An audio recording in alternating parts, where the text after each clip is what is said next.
SG Consultancy Services. Study MBBS in Russia, Philippines, Uzbekistan. సాధారణంగా మనిషి యొక్క ఆయుష్ అనేది 100 ఏళ్ళు 100 సంవత్సరాలు అని చెప్పి మనందరం కూడా వాడుక భాషలో మాట్లాడుకుంటూ ఉంటాము. కానీ కొద్ది మంది మాత్రమే 100 ఏళ్లకు పైబడిన వాళ్ళని మనం చూస్తూ ఉంటాము. 100 ఏళ్ళు కూడా లేకుండా 60లు, ఇప్పుడు ప్రస్తుతం మాత్రం 40లోనే వాళ్ళ జీవనాన్ని కొనసాగించలేకపోవటం అయితే ప్రస్తుత పరిస్థితుల్లో మనం చూస్తున్నాము. అసలు ఈ 100 ఏళ్ల ఆయుర్దాయం ఉండాలి అనంటే ఒకప్పటి కాలంలో వాళ్ళు ఎలాంటి ఆరోగ్యానికి సంబంధించిన జాగ్రత్తలు తీసుకునే వాళ్ళో మనకైతే చాలా వరకు అవగాహన లేదు.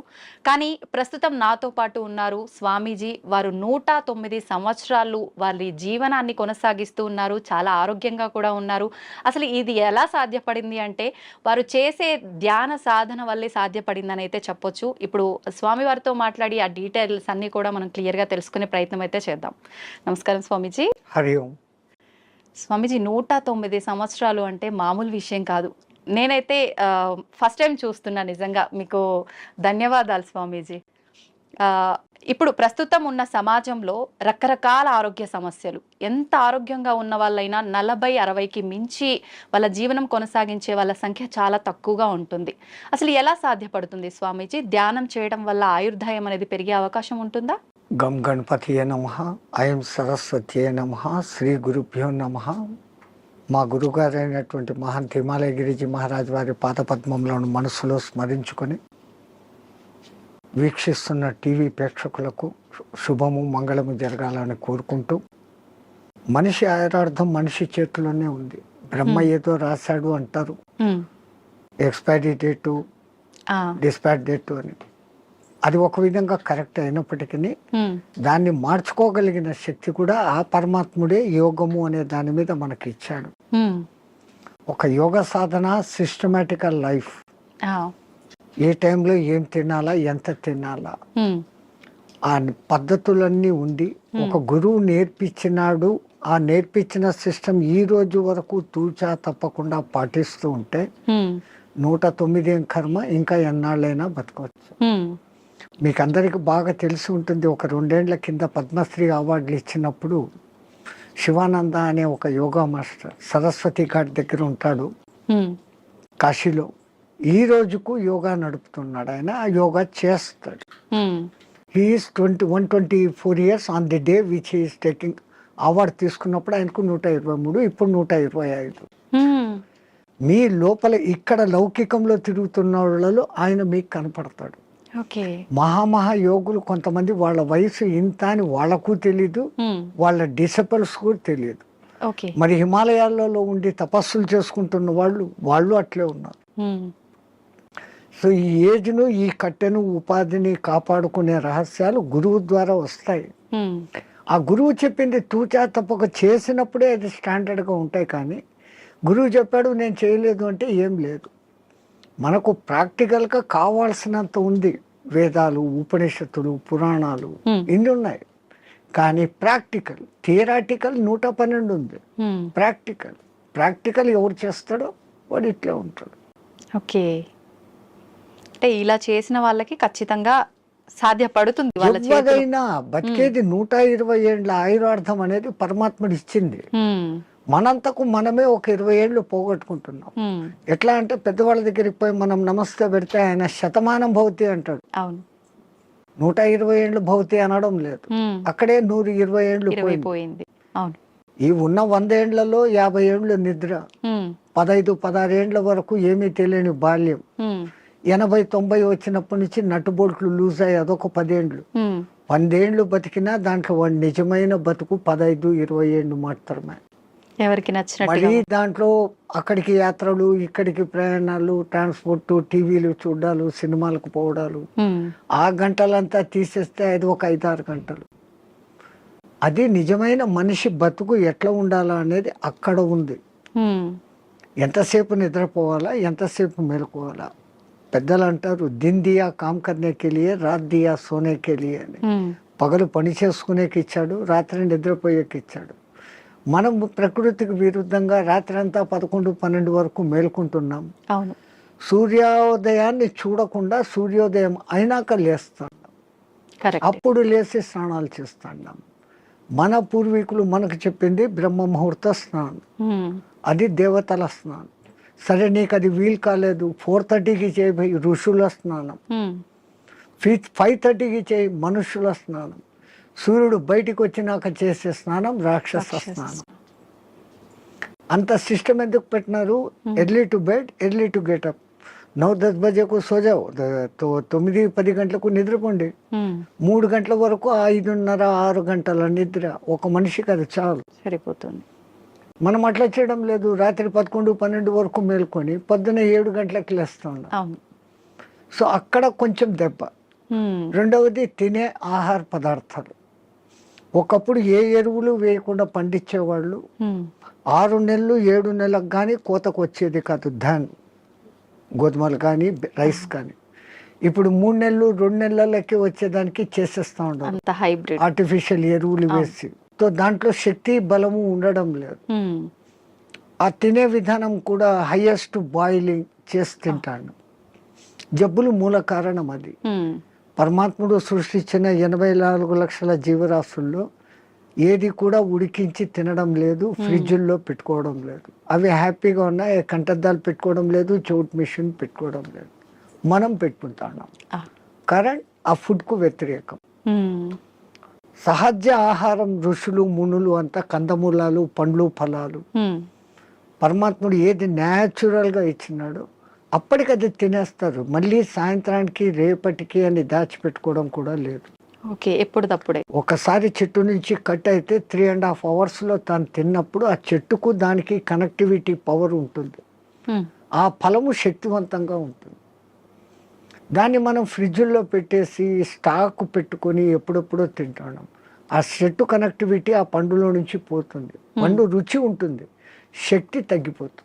అయితే స్వామీజీ, ఇప్పుడు మీలాంటి యోగులకే సాధ్యపడుతుందా? ఇప్పుడు మీరు చెప్పినట్టుగా ఇలాంటి ఆహార నియమాలు పాటించి ధ్యానం పైన ఫోకస్ చేస్తే నార్మల్ మనుషులకు కూడా సాధ్యపడుతుందంటారా? ఎవరికైనా అమ్మా, పరమాత్ముడు 24 గంటలు టైం ఇచ్చాడు.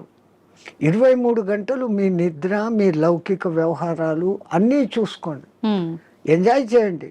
అలా మనిషి జన్మ ఎత్తాం, ఆనందించాల. ఫ్రెండ్స్తో, రిలేటివ్స్తో సినిమాలు ఎంజాయ్ చేయండి. బట్ 1 అవర్ నాది అనుకోండి. ఈ 1 అవర్లో ఒక 1/2 అవర్ బాడీ ఫిట్నెస్ ఎక్సర్సైజులు, ఒక్క 40-30 మినిట్స్ నేను ఎవరు అన్న ప్రశ్న వేసుకొని మీలోకి మీరు ప్రయాణం. అది ఆత్మధ్యానం అంటాం మేము. ఓకే, బయటికి గమ్మని కూర్చొని ఉంటాం. దానికి ఇంకా ఎన్నో పద్ధతులు ఉన్నాయి. ఒక విగ్రహాన్ని ఊహించుకుంటూ ఆ విగ్రహ మంత్రమే చదువుతూ భ్రమర కీటక న్యాయం అయిపోవడం ఒక విధానం. ఏది లేది నిరాకారాన్ని చూడాలా అనుకున్నప్పుడు ఆ నిరాకారాన్ని జ్యోతిగా భావించి చూడడం ఒక విధానం. ఆ జ్యోతి నాలోనే వెలుగుతుంది అనుకొని ఆ జ్యోతి దర్శనం కోసం తప్పిస్తూ తపన చేయటం ఒకటి. ఓకే, ఇట్లా విధానాలు వేరే వేరేగా ఉన్నాయి. మన ఋషులు మనకు 100 మార్గాలు చూపించారు. ఎవరికి ఏది అడాప్టబుల్లో, ఎవరికి ఏది సూటబుల్లో, ఎవరికి ఏది సులభంగా చేసుకోగల శక్తి ఉందో వాడు అది చేసుకుంటాడు. మనకు ఆ చాయిస్ ఇచ్చాడు పరమాత్మ. బట్ మనం యూటిలైజ్ చేసుకుంటలేదు. ఓకే, అయితే స్వామీజీ, ఇప్పుడు మీరు ఆధ్యాత్మిక మార్గం వైపు వెళ్ళటానికి, యోగిలా మారటానికి కారణం ఏంటి? మీ కుటుంబ నేపథ్యం ఏంటి? మాకు కుటుంబం అంటూనే లేదు. పరమాత్ముడి దయ, నా అదృష్టం, నా పూర్వజన్మ సుకృతం. నేను 2 ఏళ్ళ పిల్లవాడిగా ఉన్నప్పుడు హరిద్వార్లో ఉన్న ఒక మేళాలో మిస్ అయినాను. మీరు జాతర ఉత్సవం అంటారు, అట్లా అక్కడ మేము మేళా అంటాం. ఆ మేళాలో మిస్ అయినాను. ఏ ప్రాంతం నుంచి వచ్చానో, నా కులం మతం ఏమి నాకు తెలియదు.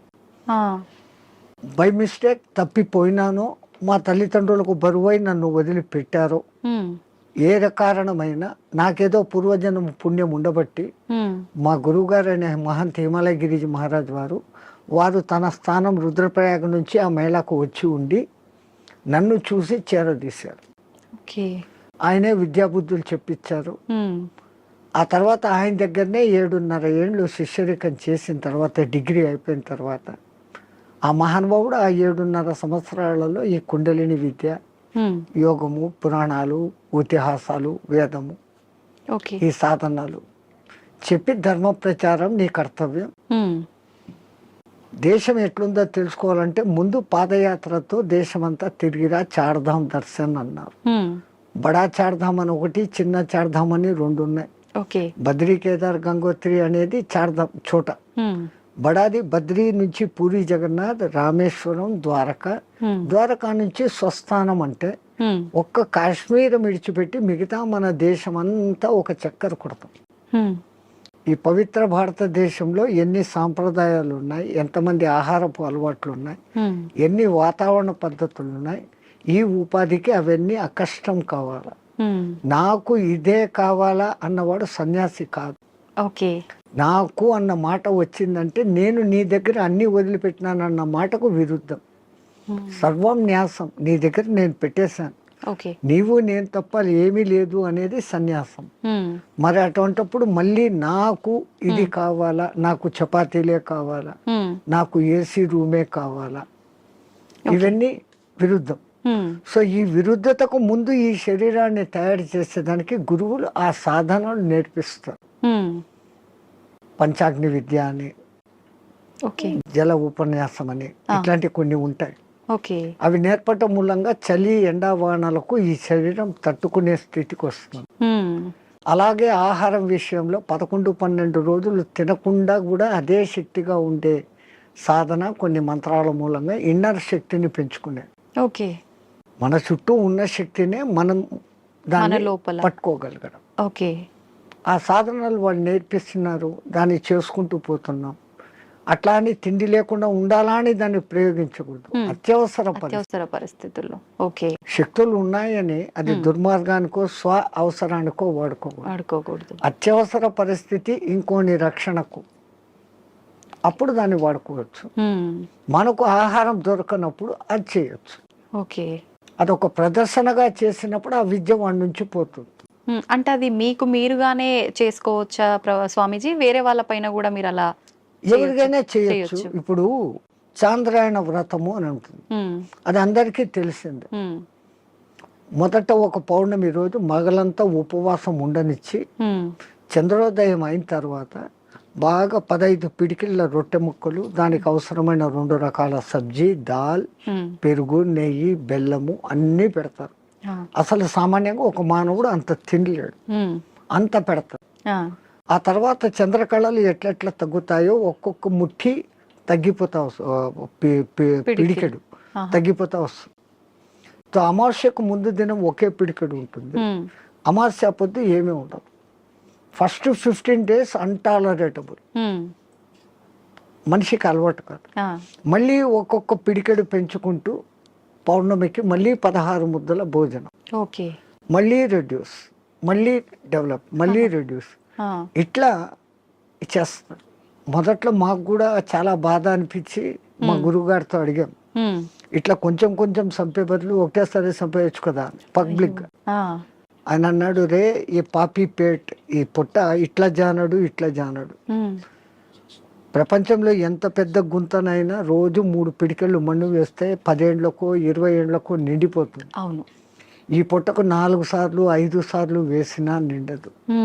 నువ్వు దీన్ని జయించుకున్నావంటే జితం జిహ్వా జితం సర్వం, నాలుకను నువ్వు జయిస్తే రుచులను తప్పించి ఎంత నీకు అవసరమో అంత నువ్వు తిన్నప్పుడు ఆ పొట్ట మీద నీకు కాబు వస్తుంది. అప్పుడు నువ్వు ప్రపంచంలో ఎవరికి లొంగాల్సిన పనులు. ఈ ఆకలే కదా మనిషిని లొంగదీస్తుంది, అపరాధాలు చేయిస్తుంది, అబద్ధాలు ఆడిస్తుంది. అంటే వాడి కోసం, ఆ పొట్ట కోసం, వాడి మీద ఆధారపడిన పొట్టల కోసం. దీని మీదనే కాబు పొందితే ఏంటో అవసరం లేదు. మేము ఎక్కడో పాదచారులుగా తిరిగేటప్పుడు మాకెవడో పిలిచి భిక్ష పెట్టడు. మళ్ళీ సన్యాసంలో ఇదొక రూల్, ఎవరైనా పిలిచి భోజనం పెడితే తినాలా తప్ప మాకై మేము ఇట్లా అనకూడదు. అడిగితే అది రుణం, వాళ్ళై వాళ్ళు ఇస్తే అది దక్షిణ. ఈ అర్థాలు ఉన్నాయి. రుణపడినాము అంటే ఆ రుణం తీర్చుకునేకి మళ్ళీ ఇంకో జన్మ ఎత్తాల్సిందే. జన్మరాహిత్య స్థితి కోసం సన్యాసం. మరి ఇప్పుడు మళ్ళీ ఈ లంపటంలో ఎందుకు పడాలి? ఎట్లాగో గురువు ఇచ్చిన సాధన ఉంది, ఉండొచ్చు, అప్పుడు వాడుకుంటాం దాన్ని. స్వామీజీ మీరు చెప్పారు కరెక్టే. అలా మేము చేయి చాపి అడిగామంటే అది రుణంలాగా ఉండి మరొక జన్మకి దారి తీస్తుంది. కానీ చాలామంది బాబాల్ని స్వామీజీల్ని చూస్తున్నాం కదా, వాళ్ళు ఖచ్చితంగా తీసుకుంటూ ఉంటారు. వాళ్ళందరినీ దొంగ బాబాలు అలా అనొచ్చు అంటారా? ఈ ప్రకృతి పరమాత్ముడు సృష్టించిన దాంట్లోనే చెడు మంచి రెండు ఉన్నాయి. చెడు ఉన్నప్పుడే మంచి ఏదో మీరు ఐడెంటిఫై చేయగలుగుతారు.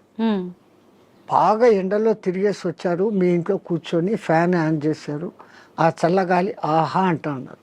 ఈ ఆహా అని మీకు ఎప్పుడు అనిపించింది? ఆ ఎండ అనుభవించినాక, ఆ బాధ అనుభవించినాక.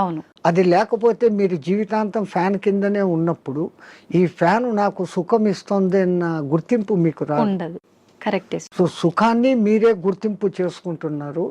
ఎండలో తిరిగి ఉస్సు బస్సు నాకు నీళ్లు తప్పికెత్తంది మంట అనే ఫీలింగ్ వచ్చినప్పుడు కష్టాన్ని మీరే ఫీల్ అవుతాను. ఓ అది కష్టము, ఇది మంచిది బాగుంది అనే కంపారిజన్ వస్తాను.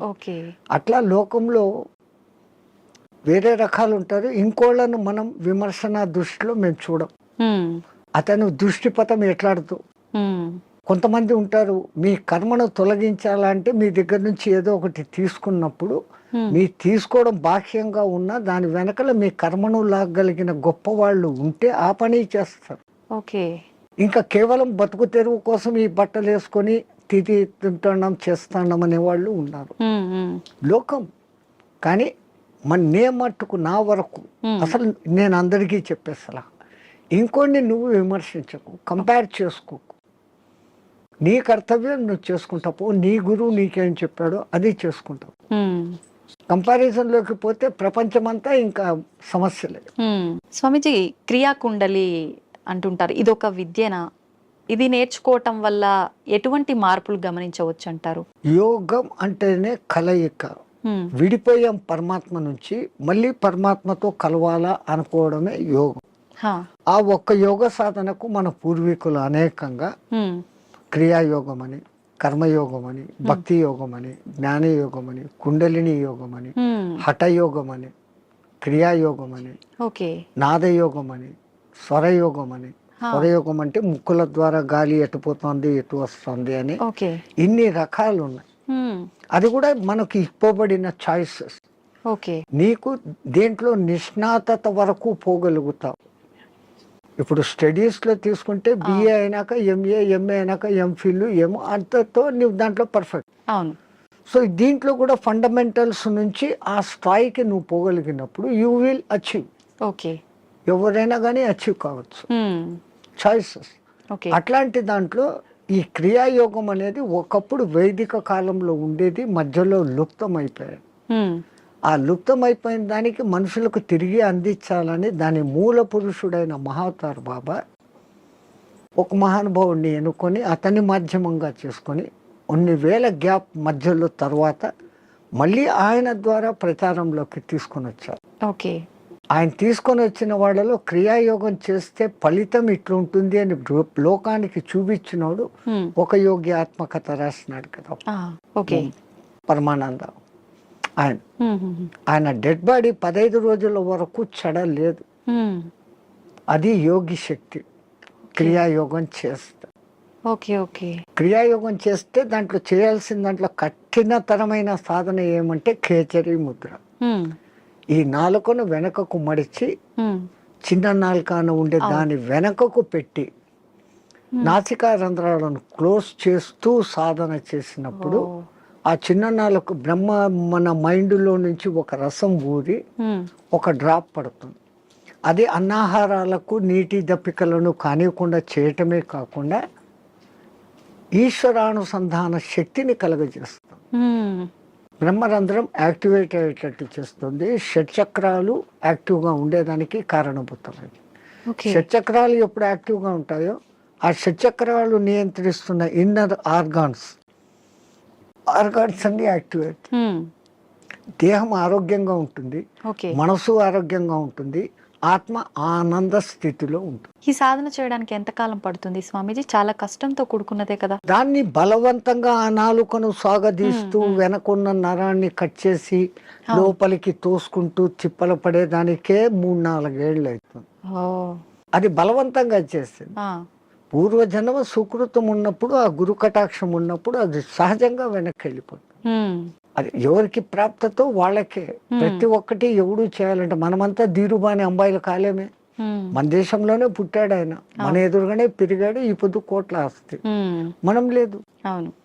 సో ఎవరికి ఏది ఏది ఉందో అదే అది. కానీ సాధన సిస్టమేటికల్గా చేస్తే ఎవరైనా అద్భుతమైన క్రియాయోగి కాగలరు.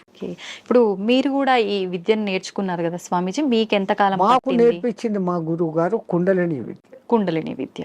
ఓకే. అదే నేను చెప్పాను ఇప్పుడు ఇన్ని యోగాలు ఉన్నాయని, దాంట్లో మా లైన్ కుండలిని యోగ సాధన. మీరు మీ గురువు గారి దగ్గర నేర్చుకున్నారు, మళ్ళీ మీరు మీకు శిష్యులు వాళ్ళకి సాధన నేర్పించడం ఇలాంటివి చేస్తుంటారా స్వామీజీ? ఎందుకంటే మొట్టమొదట నేను గురువు అనిపించుకోవడం నాకు ఇష్టం లేదు. ఓకే. ఎందుకని? అందరూ గురువులే. పత్రిజీ అంటారు, you are masters, I'm also master, you are gods, I'm also god అంటారు. సో అందరిలో అదే ఉన్నప్పుడు నేను ఏదో నేర్పిస్తాను అనే అహంకారం కాదు. నాకైతే తపన ఉంది, నేను బాగున్నాను, నాలాగా మీరు ఉండండి.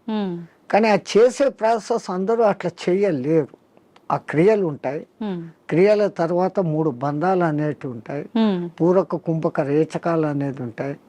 ఇవన్నీ చెప్తున్నప్పుడు బాగా వింటారు, ప్రాక్టికల్ అది ఉండదు. థియరాటికల్ గా నేను వాళ్ళకి పూర్తి అర్థమయ్యేటట్టు చెప్తా వాళ్ళ భాషలో. బట్ చెప్పిన తర్వాత ఆ రోజు చాలా బాగుంది అంటారు, నెక్స్ట్ డే దాన్ని చెయ్యరు. వీళ్ళందరూ ఎట్లున్నారంటే ఈ కాలంలో, ఈ పొద్దు వినేయాలా రేపటికంతా నాకు వచ్చాను, వింటే రాదు కదా. Practical, practical, everything practical.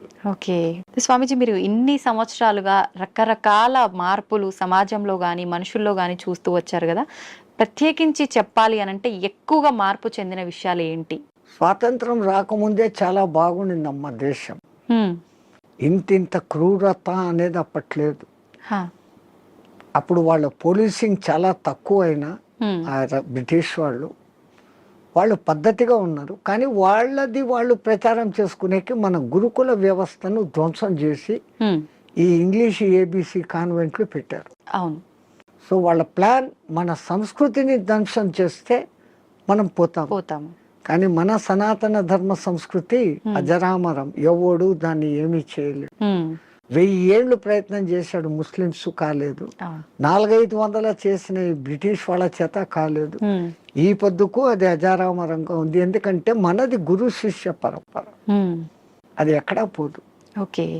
ఇప్పటికి కేరళలోను కాశ్మీర్లోను ఉన్న బ్రాహ్మిన్స్, నంబుద్ధిడి బ్రాహ్మణ్స్ అని ఉంటారు. వాళ్ళ వేద పఠన విధానం, వాళ్ళు వేదాన్ని కాపాడుకుంటూ వస్తున్నారు. పుస్తక రూపంలో వీడు కాల్చేశాడు. మస్తకాన్ని ఎక్కడ కాలుస్తావు? మస్తకంలో పెట్టుకుని తరతరాలు అందిస్తున్నారు. కాబట్టి మన దేశం ఈ రోజుకు అలాగనే ఉంది, భవిష్యత్తులోనూ అలాగనే ఉంది. ఒకప్పటి రోజుల్లో చూస్తే ఆడవాళ్ళకి చాలా ప్రత్యేకత, గౌరవం ఉండేది. ప్రస్తుత సమాజంలో అది అసలు కనుమరుగైపోయిందనే చెప్పాలి. మనుశాస్త్రంలో నా స్త్రీ స్వాతంత్రం రహస్య అన్నాడు అని దాన్ని ఏదో తప్పుగా లోకం చెప్తా ఉంది. ఆయన ఆ మాట అన్న తర్వాత దాని వెనకాల ఎంత ఎక్స్ప్లెనేషన్ ఇచ్చాడో అది చదవరు. ఒక అమ్మాయిని తండ్రి, అన్నదమ్ములు అపురూపంగా రక్షకులుగా ఉండాలి. పెద్దదై పెళ్లి చేసిన తర్వాత భర్త రక్షకుడుగా ఉండాలి.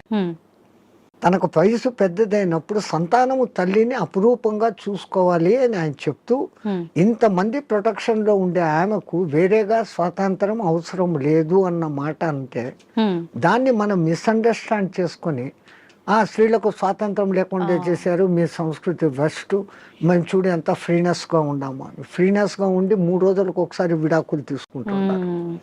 మన సనాతన ధర్మంలో విడాకులు అన్న వ్యవస్థ లేదు. ఒక్కసారి పెళ్లి చేసుకుంటే జీవితాంతం వాళ్ళిద్దరూ కలిసిమెలిసి ఉండాలా అన్నంత వ్యవస్థ పెట్టారు. స్వామీజీ, మీరు అన్నది కరెక్టే, కానీ ప్రస్తుత సమాజంలో చూసుకుంటే విడాకుల సంఖ్య చాలా పెరిగిందనే చెప్పాలి. ఎందుకంటే ఈ డామినేషన్ పెరిగిపోయింది. నేను నీలాగా చదువుకున్నాను, నన్ను తక్కువ ఎక్కువ చూస్తున్నావు అన్న డిఫరెన్స్లు వస్తాను. ఒక చిన్న కాంప్రమైజ్, ఆయన అట్లా అన్నాడు నేను ఇట్లా అన్నాను అంటే అది విడిపోతుంది. ఎవరో ఒకరు తగ్గడము ఎక్కడము చేసుకుంటూ పోయినప్పుడు ఆ బంధం మొదట్లో కొంచెం కొట్లాటలు జరిగినా జీవితాంతం సాగుతుంది. ఈ మధ్య ఏమైపోయింది, చిన్న చిన్న విషయాలకు కూడా ఆ ఫారినర్స్ లాగానే ఈ రోజు పెళ్లి 3 నెలలకే డైవర్స్, అవును. అభిప్రాయ భేదాలు. లవర్స్ పెళ్లి చేసుకున్న వాళ్ళు కూడా విడిపోతాడు. వీళ్ళు ఒకళ్ళనొకళ్ళు ముందు అర్థం చేసుకోవడం, ముందు అర్థం చేసుకొని ఈమెది తన ఇంట్లో తాను రాణిలాగా పెరిగింది, ఇప్పుడు వాళ్ళందరినీ వదిలి మా ఇంటికి వచ్చింది, నా పేరు నిలబెడుతుంది నా కుటుంబంలోకి వచ్చి అని ఆమెను అంత గౌరవంగా ఈయన చూసుకున్నప్పుడు, ఇప్పుడు మా అమ్మా నాన్నలు మా అత్త మామలే, నా మొగుడే నాకు దేవుడు అన్నట్లు ఈమె చూసుకున్నప్పుడు లోకంలో ఈ డిఫరెన్సెస్ రావు. తప్పు ఇటుందా అటుందా కాదు, వీళ్ళిద్దరి మధ్య సరి అయిన అవగాహన ఉందా లేదు. ఒక తల్లికి ఏం భయం ఉంటుంది, 20 ఏళ్ల వరకు పెంచుకున్న కొడుకు ఎక్కడ ఆమె కొంగులో కట్టేసి వెళ్ళిపోతుందో అనేది తల్లి బాధ. నేను మా వాళ్ళందరినీ ఇడిచిపెట్టి ఇక్కడికి వస్తే ఈమె పెత్తనం ఏంది, నా మొగుడుతో నాకు స్వేచ్ఛ లేదు అని ఈమె. కరెక్ట్ చెప్పారు స్వామిజీ. ఆ భావ ఈ విధంగా ఉన్నప్పుడు ఇట్లా ఉంటుంది. మా అమ్మని విడిచిపెట్టేస్తాను, వీళ్ళే ఈ అత్తమామలే నా అమ్మ నాన్న అనుకున్న మెంటాలిటీలోకి ఈమె వచ్చినప్పుడు గొలాట లేదు. నా ఆడబిడ్డలు వేరే ఇంటికి ఇచ్చాను, ఆ పేరే ఆడబిడ్డ, ఈడ బిడ్డ కాదు ఆడబిడ్డ అంటాడు. నా బిడ్డలు నాడిచ్చాను, అట్లాగనే కదా నాకు వచ్చింది. ఈ కొడలు ఇప్పుడు నా కూతురు అనుకుని చూసుకుంటూ వీళ్ళు ఉన్నప్పుడు ఎక్కడ కొట్లాట్లు, ఎక్కడ తేడాలు. అట్లా ఉన్న కుటుంబాలు కూడా ఉన్నాయి, ఎన్నో నేను చూశాను. చాలా మంది ఇండ్లకు నేను భిక్ష పోయినప్పుడు అమ్మ అమ్మ అని తిరుగుతుంటే ఆ అమ్మాయిని నేను వాళ్ళ కూతురు అనుకున్నాను, వచ్చినోడు వాళ్ళ అల్లుడు అనుకున్నాను. చూస్తే వీళ్ళ కొడుకు ఆమె కోడలు అంత అన్యోన్యంగా ఉన్నా, ఎంత హ్యాపీ ఫీల్ అవుతాం. అవును, అది ఎక్కడో ఒక్క కుటుంబంలో అత్తాకోడన్ల గలాటాలు, డామినేషన్లు. అవును, ప్రపంచమంతా అట్లా లేదు, మన భారతదేశం అట్లా లేదు. ఎందుకంటే మనం పెంచిన పెంపుదల పిల్లల్లో ఆ ప్రవర్తన అట్లే ఉంది, మన సనాతన ధర్మం. అది చెప్పకపోవడంతో ఈ మధ్య ఈ డిఫరెన్స్. సమిష్టి కుటుంబంలో పెరిగిన పిల్లలు అద్భుతంగా ఉంటారు, ఎందుకంటే వాళ్ళకి అన్ని ఆప్యాయతలు, మా అత్త ససు అన్ని వరుసలు అక్కడ ఉంటాయి. పెళ్లికి ముందు నుంచే అత్త, మేనత్త, మేనమామ, మామ, అత్త, ఇవన్నీ వరుసలు ఉంటాయి. ఆ అఫెక్షన్ లో పెరిగిన వాడు ఎప్పుడు లవ్ డిస్ట్రిబ్యూట్ చేయాలని చూస్తాడే తప్ప ఈ ఇన్కన్వీనియన్స్ ఫీల్ కాడు, ఇన్సెక్యూరిటీ ఫీల్ కాడు. ఇప్పుడు సమాజం ఎట్లా ఉంది, పెళ్లి పొద్దు చేసుకుంటారు, వేరే కాపురం అంటారు. ఆ పుట్టిన పిల్లలను వీళ్ళిద్దరు ఉద్యోగాలకు వెళ్ళిపోతారు, ఆయానో లేకుండా అంటే ఇంకెక్కడో పెంచుతాడు. వాడు అఫెక్షన్ లేకుండా పెరగటంతో మనిషిలో క్రూయాలిటీ పెరుగుతా. ఇప్పుడు జరిగే ఈ అరాచకాలన్నిటికీ కారణం ఇదే అంటారా? నేను అదే, వాడు ఇన్సెక్యూరిటీగా పెరిగాడు, దురలవాట్లకు ఈజీగా పడిపోతాడు, డామినేషన్ వస్తుంది. ఇవన్నీ కారణం వానికి లవ్ అండ్ అఫెక్షన్ దొరకపోవడం. అసలు తల్లి మామూలుగా ప్రేమగా పాలివ్వడం లేదు. 6 నెలలు 1 సంవత్సరం ఆ తల్లి వెచ్చదనం అనుభవిస్తూ ఆ పాలు ఆ ముఖాన్ని చూస్తూ చేసిన వాడిలో ఉండే అఫెక్షన్, ఆ తల్లి నాన్న కన్నా అంట మాట్లాడిస్తూ ఉండే ఆ అఫెక్షన్ వాడి భవిష్యత్తులో ఇంకొన్ని హింసించాలా తిట్టాలనే భావన రాదు. అన్నింటికీ మూల కారణం ముందు తల్లి. ఆ బిడ్డను తల్లి అట్లా పెంచితే అన్నీ అట్లే ఉంటాయి. ఒక జిజియాబాయి శివాజీని తయారు చేసింది ఎంత అద్భుతంగా, ఒక రామకృష్ణ పరమహంస, ఎవరికైనా వీళ్ళ వెనకాల ఒక తల్లి ఉంది. ఆ తల్లి డైవర్షన్ ఇంత అద్భుతంగా. స్వామిజీ, ఇందాక మీరు అన్నారు బ్రాహ్మీ ముహూర్తంలో ఎవరు పాటించట్లేరు పాటించాల్సినవి అని చెప్పి. నిజంగా మన సనాతన ధర్మమే చాలా గొప్పది, అందులో బ్రాహ్మీ ముహూర్తం గురించి చాలా గొప్పగా చెప్పారు మీలాంటి పెద్దవాళ్ళు కూడా. ఎందుకు అంత గొప్పతనం బ్రాహ్మీ ముహూర్తానికి? ఫస్ట్ లేచినాక మలమూత్ర విసర్జన చేసేయాలి 3:30-4 o'clock. ఓకే, 15-20 minutes ఆ పని. వీళ్ళాక శుభ్రంగా స్నానం చేయాలి. భాష్యంగా మనం ఎంత శుద్ధం చేసుకున్నా 1 గ్రాము ఇక్కడ, 1 గ్రాము ఇక్కడ, 1 గ్రాము ఇక్కడ, 10 గ్రాములు మైనస్ ఉంటుంది. బట్ బాహ్య శుద్ధి, నేను స్నానం చేసినప్పుడు అంతర్శుద్ధి కూడా ఆటోమేటిక్ గా కలుగుతుంది. Now I am cure, I am pure అన్న భావన ఇక్కడ వచ్చినప్పుడు ఆ భావన ఇన్నర్ కు కూడా తగులుతుంది. ఆ బ్రహ్మముహూర్త టైంలో మీకు సౌండ్స్ ఎక్కడ ఉండవు, ప్రశాంతంగా ఉంటుంది. ఇంకా పక్షులు లేచి కిలకిల రావాలు కూడా చేయవు. ప్రకృతి అంతా ప్రశాంతమైన తపస్థితిలో ఉన్న స్థితిలో ఉంటుంది. ఆ వైబ్రేషన్స్ హిమాలయాలలో జపాలు తపాలు చేసుకుంటున్న వాళ్ళ వైబ్రేషన్స్ అంతా ఆ గాలిలో కలిసి ఉంటాయి. ఓకే. దాంతో మనం కూడా కూర్చొని ప్యూరిఫై అయ్యి ఏదో ఒక సాధన గురువు చెప్పింది ఇదంతా ఏది లేదు, పత్రి చెప్పినట్లు శ్వాస మీద ధ్యాస, సంథింగ్ ఏది ఆలోచన లేకుండా కూర్చుంటే ఒక మనిషి ఒక దినంలో ఇప్పుడున్న పరిస్థితుల్లో ఇది అది అంటూ 60,000 ఆలోచనలు చేస్తాడు. సముద్రంలో అలలన్నా ఏ పొద్దున్నా అలసిపోయి గమ్మనైతాయేమో కానీ ఈ మనోతరంగాలు అలవడం లేదు. Okay. One after one. Even మీరు నిద్రపోయినా నిద్రలో 5 గంటల సేపు మనసే పనిచేసి కలలు చూపిస్తుంది. అవును. ఆ 1 గంట సౌండ్ స్లీప్, అది మన నిజమైన తత్వం. అక్కడ మనం ఆత్మతత్వంలో ఉన్నాం. బట్ ఆత్మతత్వంలో ఉన్నా మన సంగతి మనకు అప్పుడు తెలీదు. లేచిన తర్వాత I had a sound sleep అంటాను. సో ఈ సాధన ఉపాసనలు మన పెద్దవాళ్ళు నువ్వు మేలుకొని సుషుప్తి స్థితిలోకి పో అనేదానికి ఈ సాధనలు వ్యవహారాలు. ఓకే.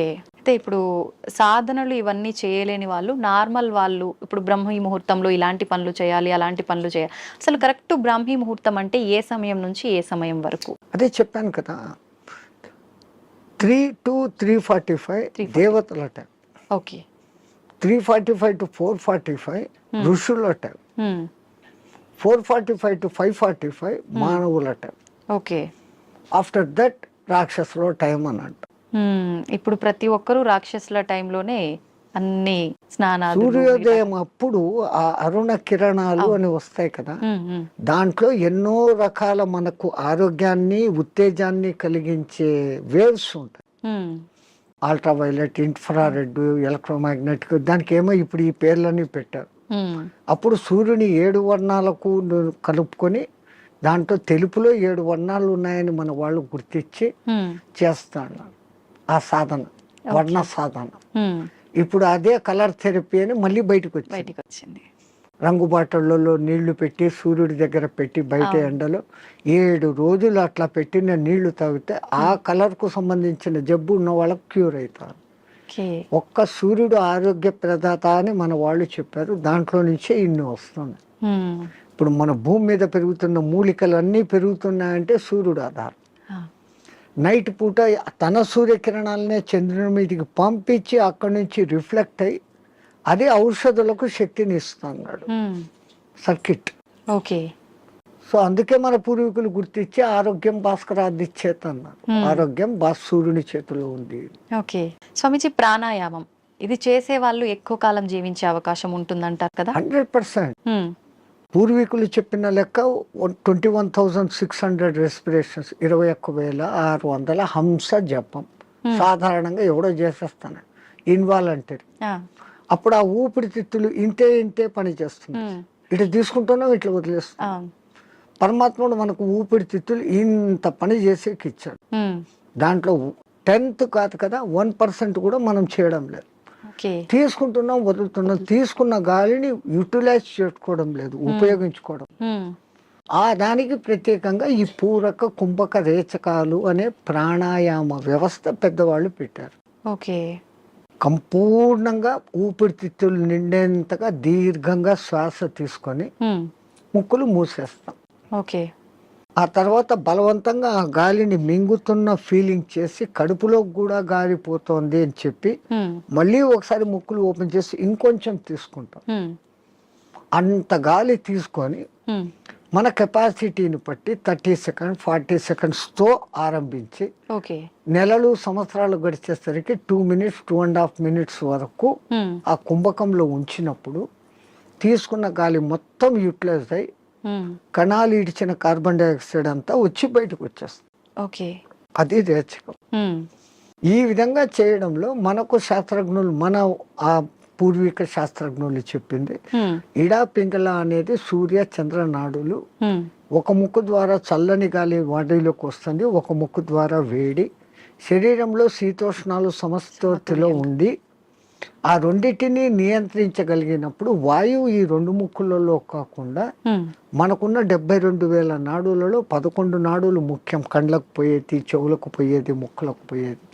ఇవన్నీ కాకుండా ఈ 11 మళ్ళీ సుషుమ్న అనేది మూలాధార చక్రం నుంచి సహస్రారం వరకు కనెక్టివిటీ కలిగిన ఒకే ఒక్క నరం. మిగతాది కొన్ని చోట్ల వచ్చి కట్ అయిపోతాయి, ఎన్ని చోట్ల వచ్చి కట్ అయిపోతాయి. ఇది అఖండంగా మూలాధారం నుంచి అక్కడ దాకా వస్తుంది. దాని లోపలికి గాలి ప్రవేశం చేసినప్పుడు అక్కడ జరిగే సంచలనం మనిషికి దీర్ఘాయుష్. అసలు ఈ ప్రాణాయామం చేస్తేనే దీర్ఘాయుష్. కారణం మామూలు మనిషి 1 నిమిషంలో 15 రెస్పిరేషన్లు తీసుకుంటే నేను నిమిషం సేపు గాలిని బంధించగలిగినాను అంటే నాకు 15 రెస్పిరేషన్లు సేవ్డ్ కదా. It is in my bank account. ఒక్క ప్రాణాయామంలో నేను 15 ఊపిర్లు మిగిలిపెట్టుకుంటే 1 గంట సేపు చేస్తే అంటే 60 నిమిషాలు ఇంటూ 15 900 వాయువులు. ఒక 10-11 దినాలు చేస్తే 9,000, 21,000 వచ్చేదానికి ఒక 10 రోజులు 1 నిమిషం చేస్తే 10 దినాల తర్వాత నాకు 1 దినం ఆయుష్ పెరిగింది. It is in my hands. So అదే నేను 2 నిమిషాలు చేస్తే 5 రోజుల్లోనే నాకు 1 రోజు ఆయువు పెరిగింది. అది కారణం. ప్రాణాయామంలో అది రహస్యం.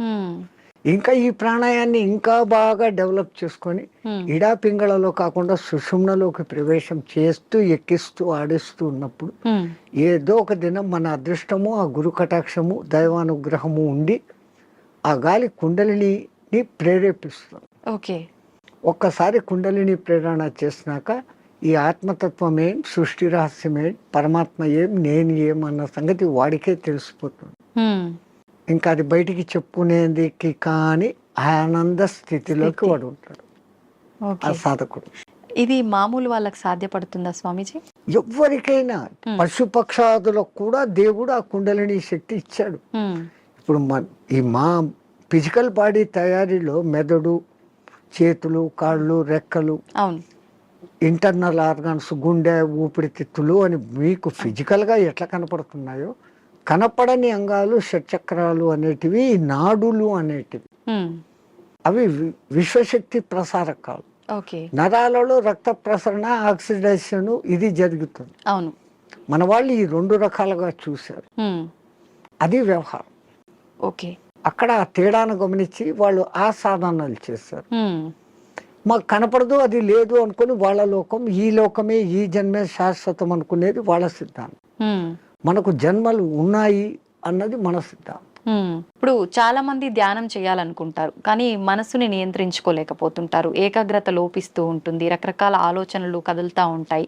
ఎలా నియంత్రించుకోగలుగుతారు స్వామీజీ? మనసుకు ఒక్క డ్యూటీ అప్పచెప్తే పాపం మనసు ఏం చేస్తుంది? గమ్మన ఉన్నప్పుడు 112 ఆలోచనలు చేస్తాను. ఇప్పుడు మీరు కుట్టు పని చేస్తారు, మిషన్ మీద కూర్చున్నారు, మీకు కుట్టు పని తెలుసు. ఇన్వాలంటరీగా మీరు ఆ బట్ట అక్కడ పెడతారు, ఎట్లా పొడి చేయాలో చేస్తారు, కాళ్ళు కదుపుతూ ఉంటారు, కుట్టు మిషన్ నడుస్తుంటుంది, కళ్ళతో చూస్తుంటారు, కుట్టు పోతుందా లేదా పోతుంది. ఇదంతా ఎట్లొచ్చింది? ఒక ప్రాక్టీస్, 1 దినంలో రాదు. సో అక్కడ మీరు మనసంతా ఎక్కడ పెట్టారు? కుట్టు లైన్ గా పోతుందా లేదా అనేదాన్ని. ఇంకోటి ముగ్గులు వేస్తారు బయట, మీరు 5 చుక్కలు ఇట్లా పెట్టాలా, 3 ఇట్లా పెట్టాలా ప్లాన్.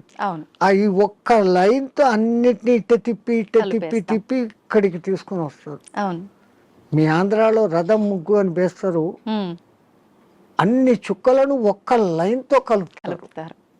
సో అక్కడ వాళ్ళ కాన్సన్ట్రేషన్ అంతా ఎక్కడుంది? నేర్చుకున్నప్పటి నుంచి ఎట్ట తిప్పారు, కళ్ళు అట్లా పోతుంటాయి, చెయ్యి అట్ట వెళ్ళిపోతా ఉంటుంది. సో ఈ కాన్సన్ట్రేషన్ మీరు అక్కడ పెట్టారు. అట్లే మనం ఒక్క దాని మీద కాన్సన్ట్రేషన్ పెట్టినప్పుడు మనసు ఆ టైంలో మీకు 2వ ఆలోచన ఏముంది?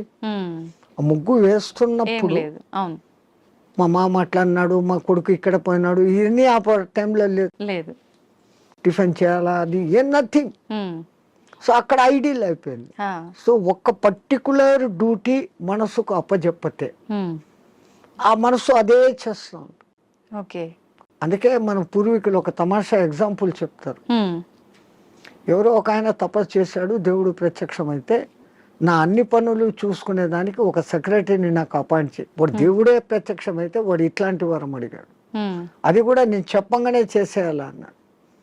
డేంజర్ రా, నువ్వు ఎప్పుడు దానికి పనులు చెప్పలేవు, అది పనులు చెప్పకపోతే నీకే తినేస్తుంది అన్న. నో ప్రాబ్లం, నేను ఎప్పుడు పనులు చెప్తాను దానికి అన్నా. అదేం ప్రక్షేపమైంది. నాకు ఒక 6 అంతస్తులు బిల్డింగ్ కట్టు అన్నాడు. 6 అంతస్తులు బిల్డింగ్ కట్టేదానికి 2-3 ఏళ్ళు అవుతుందని వీడు అనుకున్నాడు. అది పట్టు అనింది, బిల్డింగ్ తయారైపోయింది. మహారాజ్ ఇంకేం పని అనింది.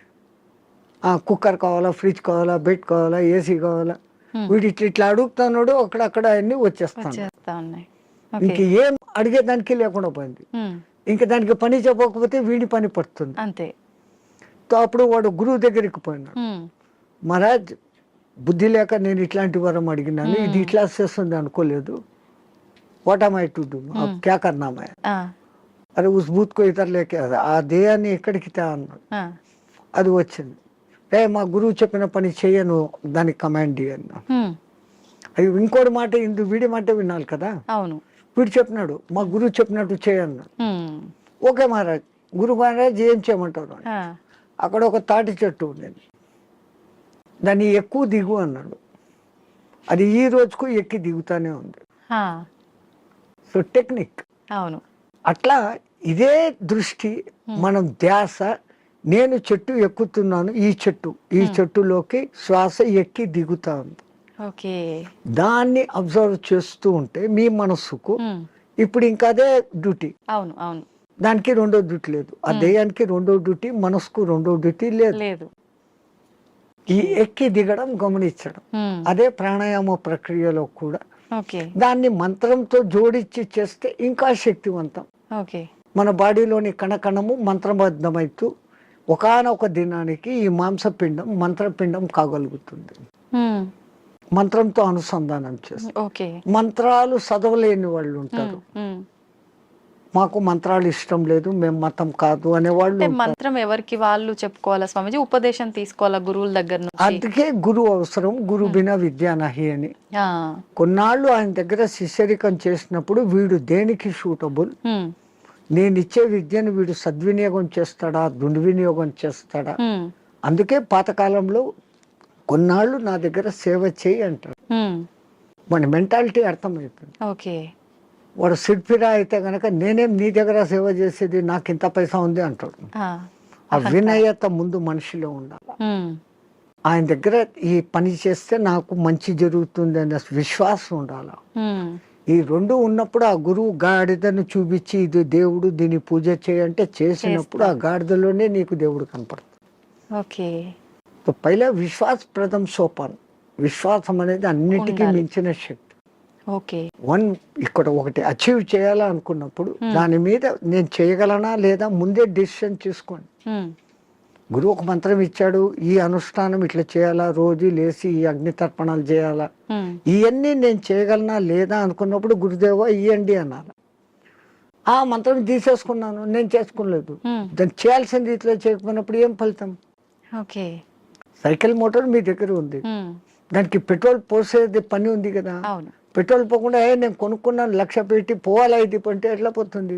పెట్రోల్ పోయాలా, అప్పుడప్పుడు దానికి ఏదో ఆయిల్ పోయాలా, మైనర్ రిపేర్స్ చూసుకోవాలా, అప్పుడు ఆ బండి పోతుంది. లైక్ దిస్ సేమ్ ఒక సిస్టమ్ ప్రాసెస్ అని గురువు చెప్పినప్పుడు ఆ ప్రాసెస్ అంతా చేస్తున్నప్పుడు అది మిమ్మల్ని ఉద్ధరిస్తుంది. స్వామిజీ, హిమాలయాలు అనగానే మనకు అక్కడ ఇలా కొన్ని ఏళ్ల పాటు ధ్యానం చేసే వాళ్ళు ఉంటారని చెప్పి వింటుంటాం. నిజంగా అలాంటి వాళ్ళు ఇప్పటికీ ఉన్నారంటారా? 100%. ఎంతో మంది. ఆ హిమాలయాలు అనే దానికి ముందు మా అనే అక్షరం పెట్టుకొని చదవండి. మహిమ ఆలయాలు.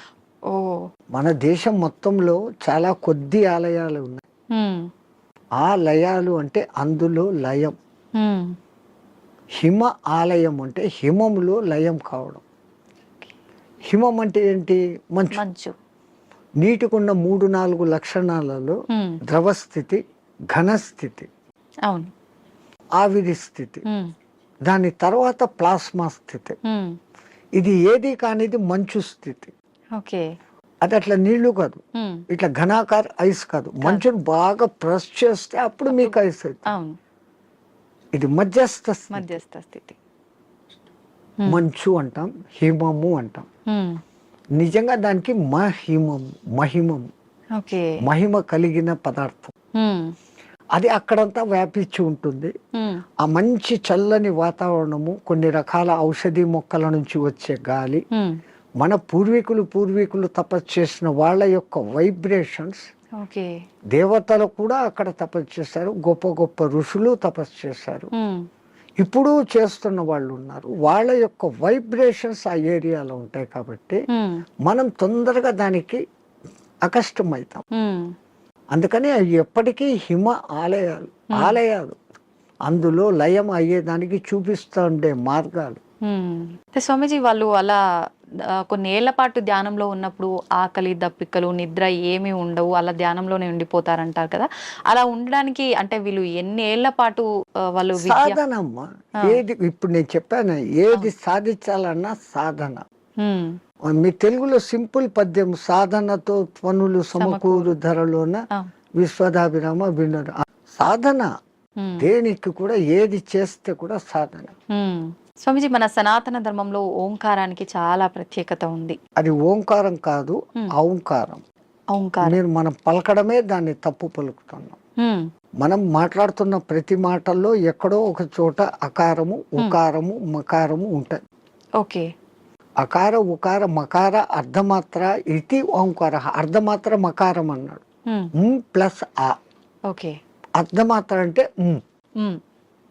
ఔం అని ఉచ్చరించినప్పుడు అకారము ఉకారము రెండు పలకబడి మూకారం దీర్ఘమవుతుంది. ఓకే. అకారం అన్నప్పుడు మీ స్థూల శరీరం, ఉకారం అన్నప్పుడు సూక్ష్మ శరీరం, మూకారం అన్నప్పుడు కారణ శరీరం. ఓకే. ఇంకో విధంగా చెప్పాలంటే అకారం అన్నప్పుడు జాగృత్ అవస్థ, ఉకారం అన్నప్పుడు నిద్రావస్థ, మూకారం అన్నప్పుడు సుషుప్తి అవస్థ. సుషుప్తిలో మనం ఆత్మస్థితిలో ఉన్నాం.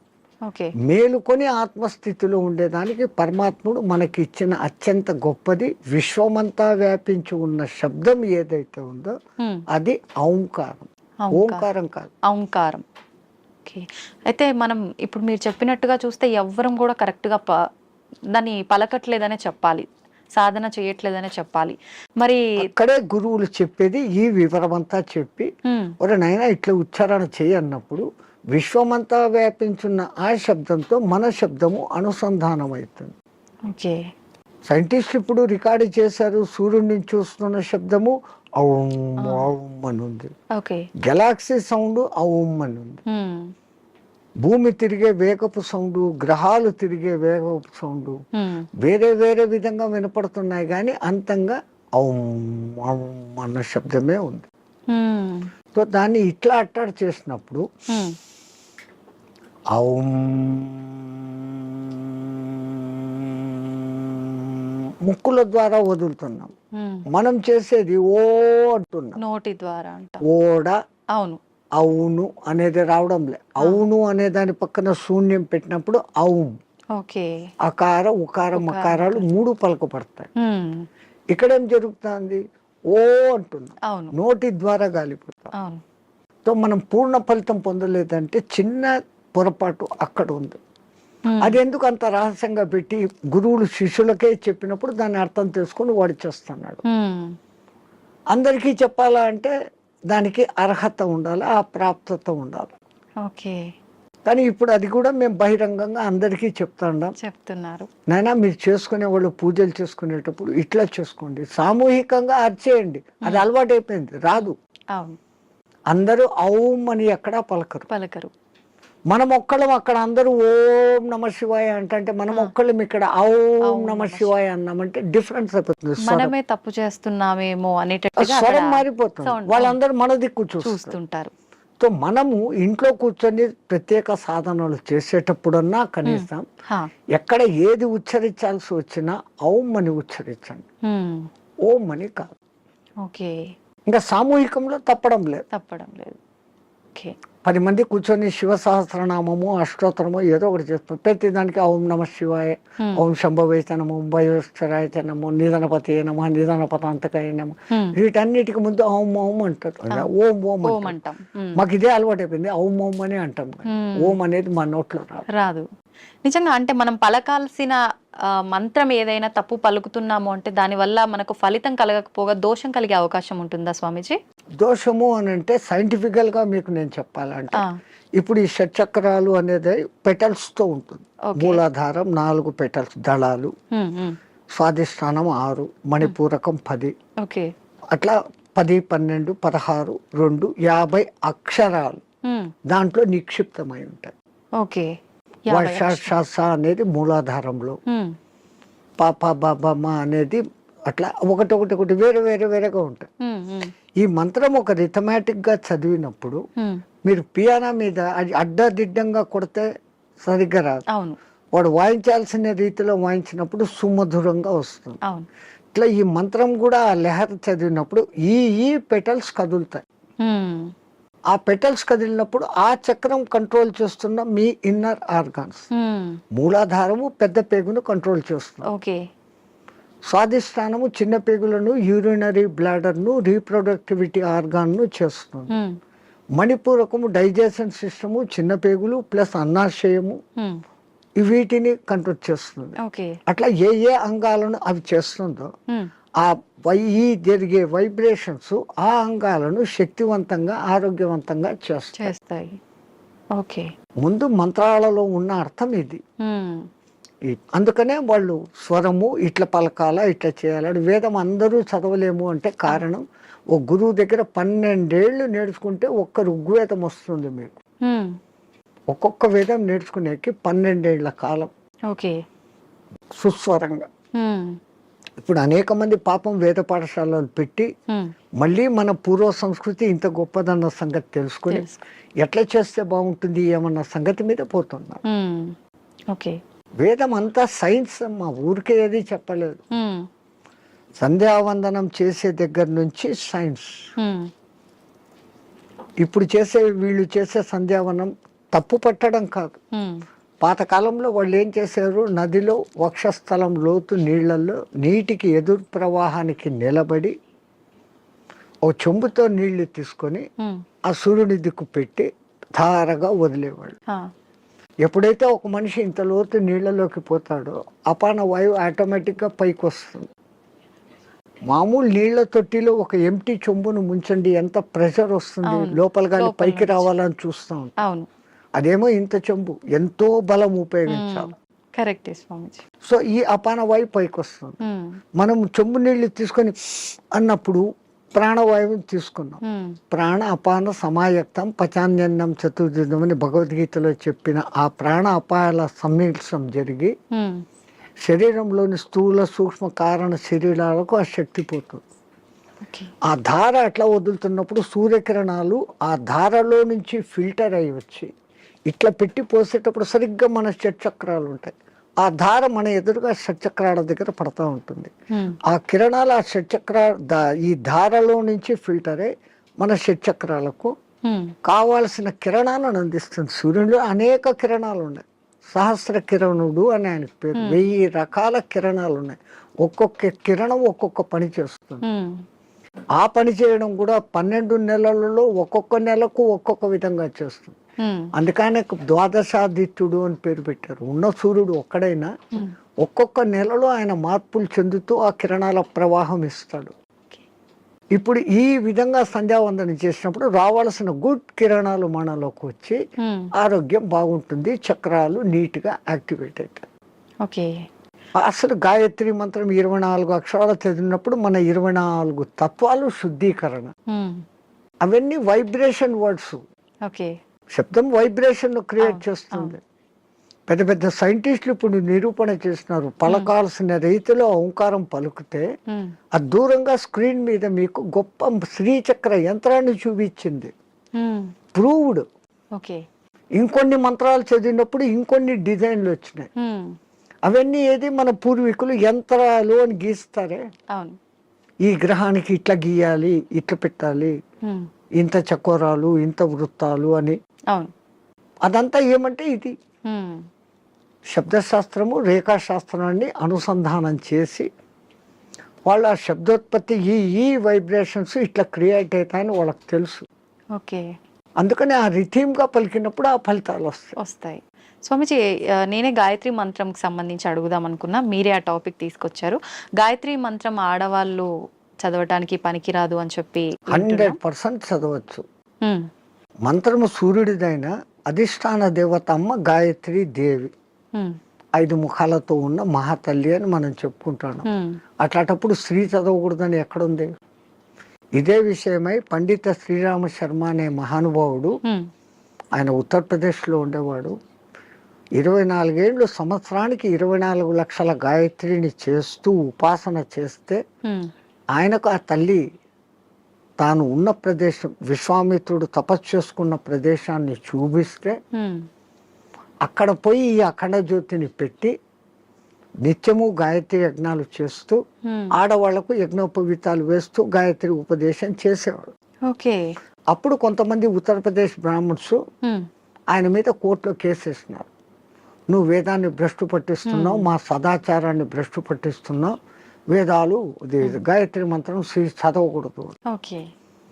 ఆయన కోర్టులో ఒకటే మాట అన్నాడు, అయ్యా మీరు వేదాలు ఉపనిషత్తులు అన్ని చదివారంటారు కదా, ఎక్కడైనా ఒక్క శ్లోకము స్త్రీకి గాయత్రి ఉపదేశం చేయకూడదు అని రాసి ఉంటే, పలానా ఋషి చెప్పాడు, పలానా దేవత చెప్పాడు అనే కోటింగ్ ఒక్కటి ఉంటే నాకు ఇవ్వండి, నా బ్రాహ్మణత్వాన్ని నా సంస్థను మూసేస్తా, నా బ్రాహ్మణత్వాన్ని వదులుకొని జనేవి తీసేస్తాను అన్నాడు. వీళ్ళు 3 నెలలు తల కింద కాళ్ళు పైన పెట్టి ఎతికారు, లేదు.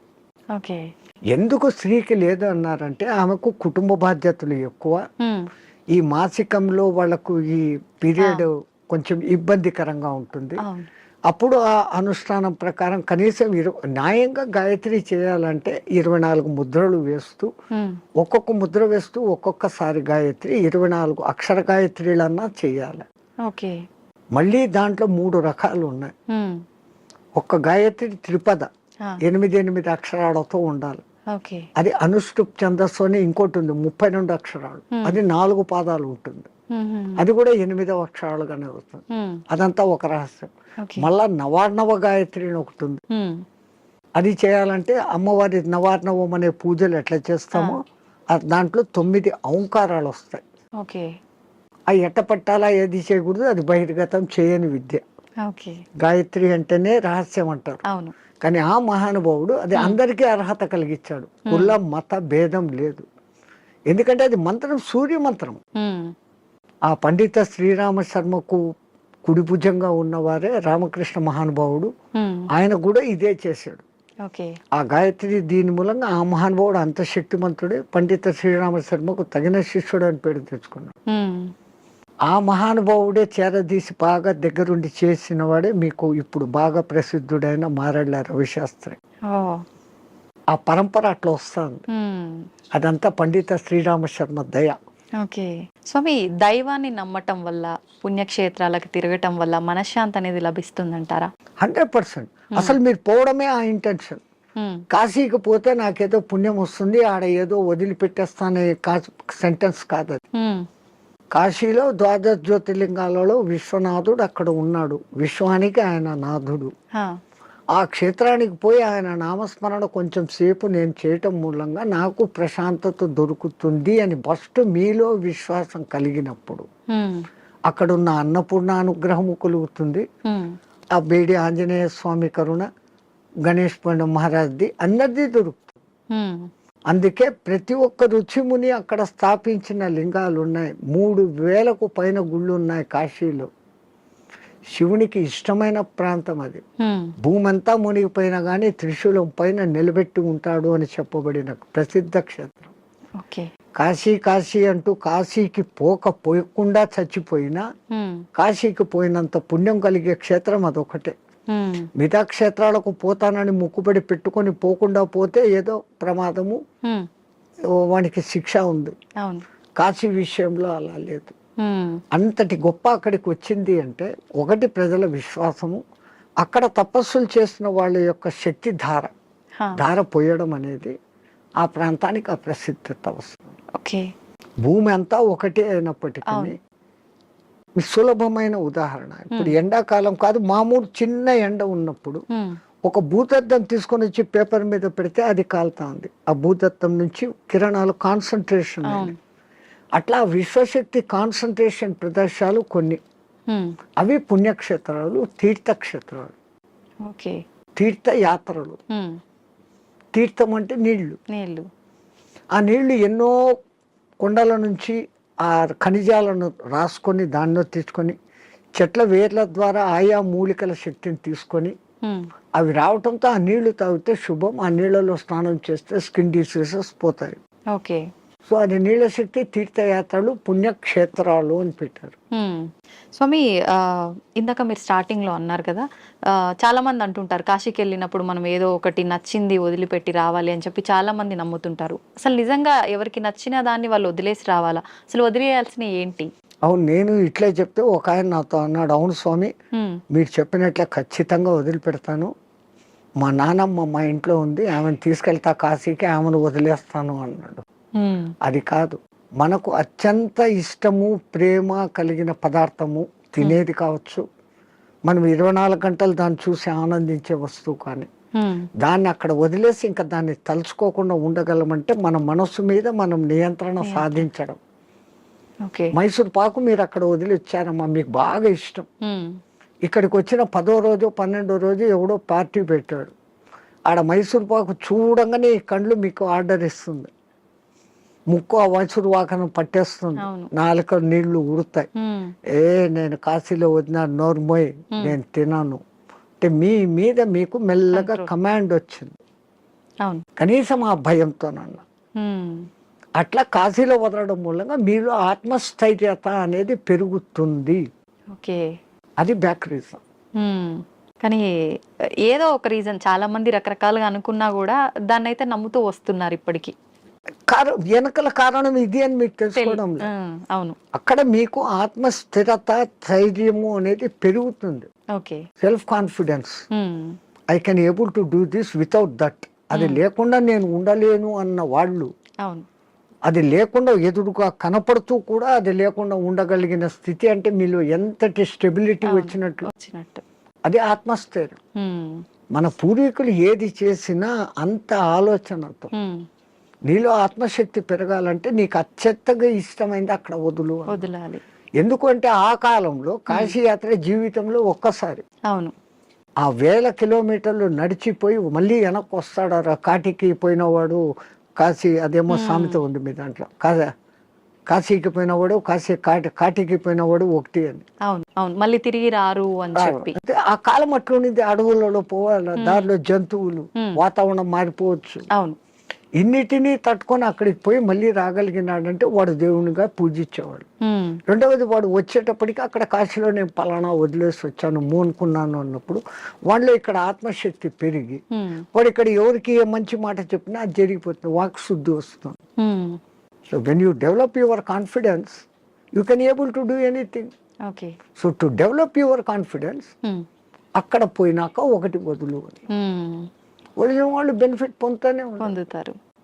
స్వామి, చాలా మంది అంటుంటారు, అంటే ఇప్పుడు ఇందాక మీరు చెప్పినట్టుగా వెళ్ళిన వాళ్ళు తిరిగి రారేమో అన్న ఒక ఉద్దేశంతోటో మరేంటో తెలియదు, కానీ చాలా మంది నమ్మకం ఏంటంటే పిల్లలు ఉండి వాళ్ళ పెళ్ళిళ్ళు అన్నీ అయిపోయిన వాళ్ళు మాత్రమే కాశీకి వెళ్ళాలి, దర్శించుకోవాలి, అవన్నీ అవ్వని వాళ్ళు కాశీలోకి పోయి సస్తే మోక్షం అనుకుంటే కాదు. నాకు తెలిసి ఒక మంచి కోటీశ్వర దంపతులు 3వ తరాన్ని కూడా చూసేశారు. ఆ 3వ తరం కూడా 18 yearsకి వచ్చింది మనబళ్ళు. ఇంకా ఇంత అనుభవించిన కాశీలో పోయి చచ్చిపోతాం, వయసు కూడా అయిపోయింది, 80 ఏళ్ళు వచ్చినాయి. ఇద్దరు లవ్ మ్యారేజ్, ఇద్దరికి 80 ఏళ్ళు భార్యాభర్తకి. బట్ డబ్బు ఉంది, అక్కడ మంచి బిల్డింగ్ కొనుక్కున్నారు, 4 సర్వెంట్లను ఎత్తుకొని పోయినారు, వంట వండేకి పనులు చేసుకునేకి, రోజు పోయి స్వామి దర్శన్ వస్తూ ఉన్నారు. ఎప్పుడో ఒకసారి బంధువులు ఫోన్, బిడ్డలు వాళ్ళది, అంత ఆధ్యాత్మిక. మర్జాయంగే అంటున్నారు. 7 ఏళ్ళైంది, 8 ఏళ్ళైంది, 10 ఏళ్ళైంది. ఇక్కడికి 18 ఏళ్ళ బిడ్డలు 28 ఏళ్ళ వయసుకు వచ్చినారు మన్మళ్ళు. వాళ్ళకి మ్యారేజ్, ముగ్గురికి ఒకటేసారి కుదిరింది, వేరే వేరే కమ్యూనిటీ హాల్. తత పెళ్ళి మాది అంటే, అరే ఇక్కడ కాశీలో ఉండి 15 ఏళ్ళు అయిపోయింది, 95కి వచ్చినాం, అక్కడ గంగ నీళ్లు తాగి రోజు శివప్రసాదాలు తిని ఇంకా పుష్టి తయారైనారు. They can able to see, they can able to hear everything. బాగుంది. అరే ఇంకా ఉంటాం కదా, ఒకసారి పెళ్లి చూసుకొని వస్తామని ఫ్లైట్లో వచ్చినారు. ఓకే. పెళ్లి చూసుకున్నారు, రాత్రి పడుకున్నారు. పడుకున్న వాళ్ళు పడుకున్నట్లే జై శ్రీరామ్ అయిపోయినారు ఇద్దరు. వాళ్ళకు కాశీలో మరణం లేదు, ప్రాప్తం లేదు. అరెరే. అందరికీ మరణము సాధ్యమా? అలా అని మరి కాశీలో ప్రాప్తం లేదని అక్కడే ఉంటే ఎప్పటికీ మరణం ఉండదనేది కూడా. ఆ మాటకు వస్తే తల్లి, ఇప్పుడు గంగలో మునిగితే నాకు పుణ్యం వచ్చేస్తుంది అనుకుంటే, గంగలోనే ఉండే చేపలు, కప్పలు, ముసళ్ళు అవి అక్కడే పుట్టాయి, అక్కడే పెరిగాయి. ఒక్కసారి గంగా స్నానం చేస్తే, సరే మీరు కాశీలో పొద్దున్న నుంచి సాయంత్రం వరకు 10 సార్లు గంగా స్నానం చేశాను అంటారు, కానీ మీరు చేసింది ఒకటే స్నానం. మీరు స్నానం చేయగానే ఆ నీళ్లు ఫ్లో పోయినాయి కదా. అవును. ఆ తల్లి నిరంతర ప్రవాహం, ఎప్పుడూ కొత్త నీళ్ళు అక్కడ ఉన్నాయి. స్నానం చేస్తే నాకు పవిత్రత వచ్చేసింది గంగలో చేస్తే అని కాదు. గంగలో స్నానం చేసే ముందు నా ఇంతకు ముందు నా గత జన్మ బుద్ధులు, గత జన్మ కాదు, నా గత జీవితం బుద్ధులు, లక్షణాలు మార్చుకుంటాను. నేను ఇంక మీద అట్లా ఉండను. అక్కడ మిమ్మల్ని మీరు జస్టిఫై చేసుకొని, తల్లి నాకు ఆ బుద్ధి ప్రసాదించు అని మునిగి లేచి, ఆ మాట ప్రకారం మీరు ఇక్కడ ఉన్నారంటే మీకు మోక్షము ముక్తి. అంతే తప్ప ఆడపోయి 100 మునకలు వేసి ఈడొచ్చి అత్తమామల్ని తిట్టో, అమ్మా నాన్నను తిట్టో, భర్తని హింసించో, భార్యను హింసించో, సంవాట్ మగ ఆడ ఎవడైనా చేసేది. ఈ తప్పులన్నీ ఇక్కడ చేస్తూ, నేను పోయి గంగలో 6 సార్లు మునిగొచ్చాను, నేను సస్తే మోక్షానికి, నువ్వు నువ్వు అక్కడ మార్పు చెందేదానికి మునగాలి. అందుకే పాతకాలంలో అక్కడ మునిగేటప్పుడు పంతుళ్ళు మీ చేత 10 మంత్రాలు చెప్పిస్తారు. దశ హరాయే గంగాయే స్వాహ. మనం శారీరకంగా, మానసికంగా, వాక్కు రూపంలో 10 రకాల తప్పులు చేస్తాం. ఈ 10 తప్పులను క్షమించు, ఈ తప్పులు నేను మళ్ళీ చెయ్యను, అది ఉండాలి. కరెక్టే స్వామిజీ. ఆ దేవుడా నేను చేశాను, నన్ను క్షమించు, మళ్ళా పోయి అదే చేస్తాను, నో యూస్ కదా. Do not repeat. మళ్ళీ చెయ్యను కూడా ఉండగలిగితే అప్పుడు ఆ కాశీలో స్నానం చేసిన పుణ్యం. కాశీనే కాదు, ఏ నీళ్ళ, నర్మదా, కావేరి, గోదావరి, కృష్ణ,